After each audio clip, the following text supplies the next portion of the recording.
Hello guys, आज हम start करने जा रहे हैं क्लास 12 इंग्लिश विस्टास का जो तीसरा चैप्टर है journey to the end of the earth के शॉर्ट आंसर टाइप क्वेश्चंस को। चलिए पहला question, how did the author reach Antarctica? लेखक अंटार्कटिका कैसे पहुंची? The author Tishani Doshi reached Antarctica by a Russian vessel. लेखक तिशानी दोशी रीच्ड पहुंची Antarctica by a Russian vessel, एक रशियन जहाज से। एकेडमिक शोकलास्की, जिसका नाम है एकेडमिक शोकलास्की, ये शिप का नाम है। The author started her journey from Madras. लेखक ने अपनी यात्रा स्टार्ट की थी मद्रास से। She crossed 9 time zones, 6 check points, 3 bodies of water. उन्होंने 9 टाइम जोन को क्रॉस किया था, 6 चेक पॉइंट को क्रॉस किया था, 3 बॉडीज ऑफ वाटर को क्रॉस किया था एंड मैनी इकोस्फेयर को क्रॉस किया था। She took more than 100 hours to reach there, और उन्हें वहाँ पहुँचने में 100 आवर्स लगे थे। Question number second, what was the author realized reaching Antarctica? What was the wonder author realized reaching Antarctica? लेखक ने क्या अद्भुत महसूस किया था, क्या अजूबा महसूस किया था उन्होंने अंटार्कटिका पहुंचकर? She felt great wonder at its immensity. उन्होंने अनुभव किया कि शी फेल्ट ग्रेट वंडर, वो आश्चर्यचकित हुई बहुत ज़्यादा, एट इट्स इमेंसिटी, इसकी विशालता पर, इट्स आइसोलेशन, इसके एकाकीपन पर, क्योंकि वहाँ पर शांति शांति चारों तरफ कोई नहीं था। And mainly at how could ever have been a time when India and Antarctica were a part of same land mass. और उन्होंने ये सोचा कि at how could ever been a time, कि एक समय रहा होगा, कि वो समय कैसा रहा होगा कि जब इंडिया और अंटार्कटिका एक ही लैंड मास के पार्ट हुआ करते थे। Question number third, what was Gondwana? Gondwana क्या था? Gondwana was a giant amalgamated southern super continent. Gondwana क्या था? एक विशाल अमलगामेंट साउदर्न सुपर कॉन्टिनेंट था। It was indeed exist before 650 million years, और यह वास्तव में इसका अस्तित्व था, ये एग्जिस्ट करता था कब? बिफोर 650 मिलियन ईयर्स पहले। इट वाज सेंटर्ड रफली ऑल अराउंड, और यह स्थित था द प्रेजेंट डे अंटार्कटिका, जिसे आज अंटार्कटिका नाम से जाना जाता है। Question number 4, how is the present globe shaped which we know today? How is the present globe shape, जिसे जो ग्लोब का शेप है वर्तमान में, जिसे हम जानते हैं, वो कैसा है? Answer, the present globe shape रफली ए स्फीयर, ये स्पेरिकल शेप में है, and it was forced to separate into countries, और ये अलग अलग कंट्रीज में सेपरेट किया गया है इसे। What can be the mind boggling thing about history in a million years? What can be the mind boggling thing, कि क्या विलक्षण चीज हो सकती हैं अबाउट हिस्ट्री, इतिहास के बारे में, इन अ मिलियन ईयर्स पहले? Answer, by the study of Antarctica, Antarctica के अध्ययन से। द फैक्ट, तथ्य, इंडिया पुशिंग नॉर्थवर्ड, इंडिया जो पुश हुआ है नॉर्थ की तरफ। South America drifting to join North America, North America जो है ड्रिफ्ट हुआ है, खिसका है, और कहाँ की तरफ? टू जॉइन नॉर्थ अमेरिका की तरफ। And many other Bogle the mind and produce much imagination, और कई विलक्षण चीज़ें जो दिमाग को विलक्षित कर दें, एंड प्रोड्यूस मच इमेजिनेशन, ने कई इमेजिनेशन, कल्पनाओं को उत्पन्न किया।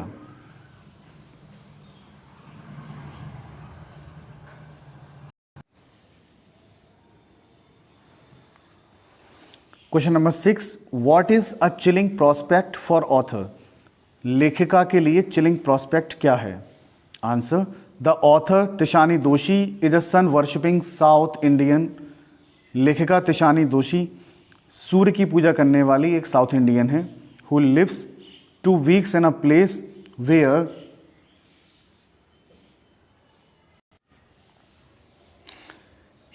who lives 2 weeks in a place where 90% of the earth's total ice volumes are stored in a chilling prospect।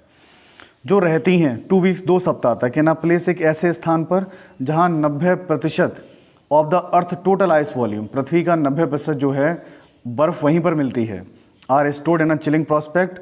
वही चिलिंग प्रोस्पेक्ट है, not just for circulatory and metabolic function but also for imagination. और ये किसके लिए नहीं है?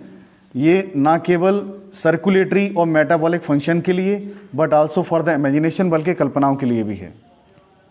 Question number 7, what does one feel in Antarctica, how is it captured visually. कोई भी व्यक्ति कैसा महसूस करता है अंटार्कटिका में, how is it captured visually, और इसे कैसे कैप्चर किया जाता है विजुअली, देखने लायक। Answer, one feels cold in Antarctica, कोई भी व्यक्ति ठंडा महसूस करता है अंटार्कटिका में, because 90% of earth's total ice volumes are stored here, क्योंकि पृथ्वी का 90% जो बर्फ़ है वो कहाँ पर है, यहीं पर स्टोर की जाती है। It is the coldest, driest and windiest place, यह बहुत ही ठंडा, सबसे अधिक ठंडा, सबसे अधिक सूखा, सबसे अधिक हवा वाला प्लेस है, विजुअली देखने लायक। It is captured from microscopic to the mighty as midges and mites to blue whales and icebergs as big as countries। अगर विजुअली इसको कैप्चर्ड किया जाए, छोटी से छोटी चीज़ों को, टू द माइटी एंड मिजेस, बड़ी से बड़ी कीड़े मकोड़ों से लेके जीव जंतु तक, टू द ब्लू वेल्स तक, एंड आइसबर्ग, और बर्फ़ के टुकड़े इतने बड़े हैं, एज बिग एज कंट्रीज, जैसे कितने हो, कोई देश हो, इतने इतने बड़े बर्फ़ के टुकड़े हैं वहाँ पर, कहाँ पर, अंटार्कटिका पर। Question number 8, What is the achievement of human beings during the duration of 12,000 years? What is the achievement of human being?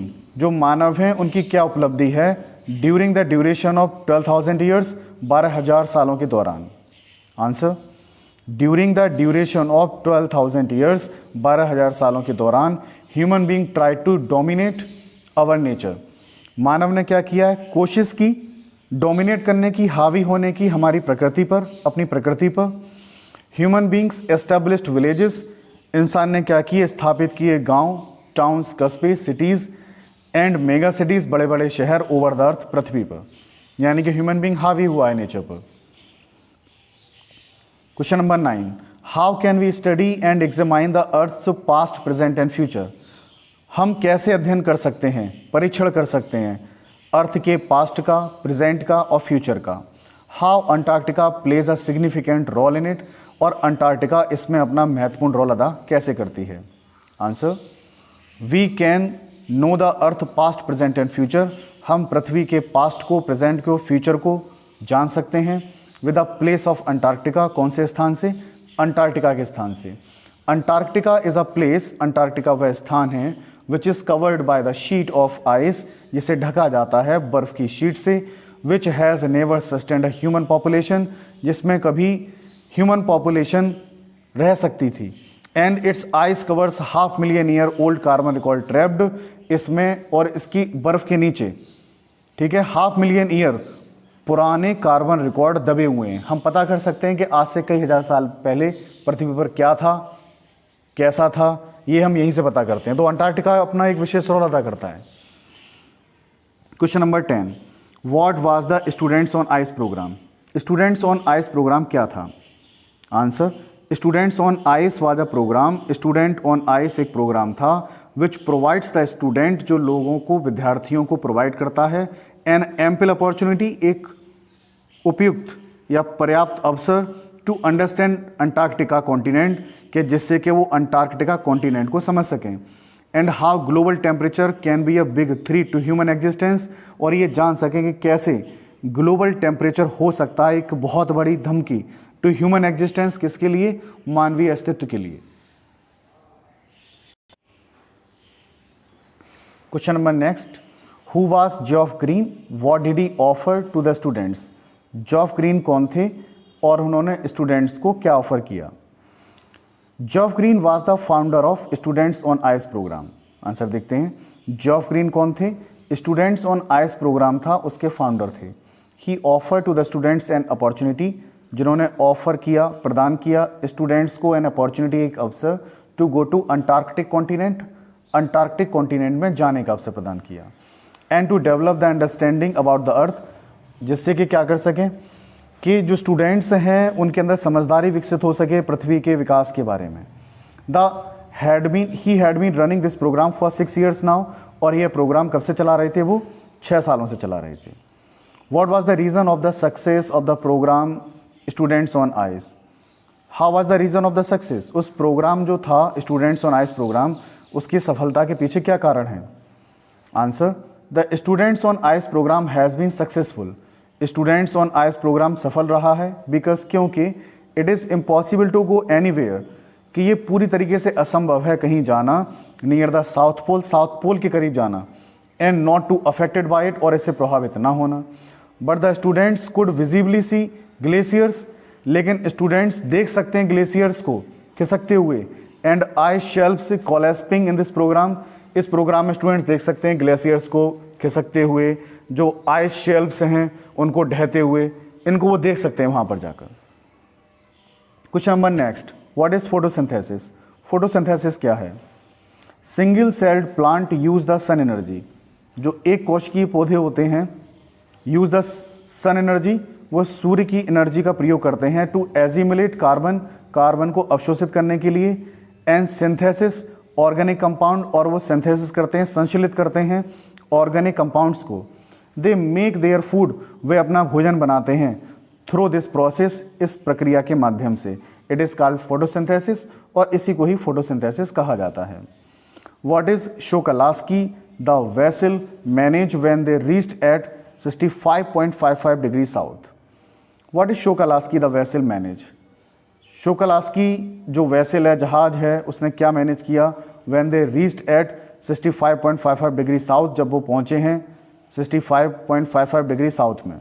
Answer, when the Shokalskiy vessel reached at 65.55 degree south, जब Shokalskiy vessel, Shokalskiy जहाज पहुंचा 65.55 degree south में, the शोकलास्की had manage to wedge himself into a thick white stretch of ice between the peninsula and Tadpole Island, which was preventing it going any further.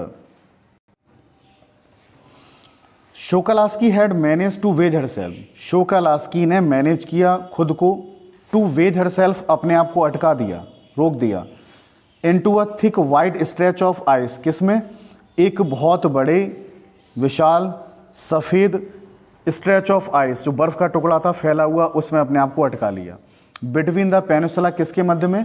Peninsula मतलब प्रायद्वीप, and tadpole Iceland के मध्य में, which was preventing, जो रोक रहा था उसको, it going any further, उसे और अधिक आगे जाने से।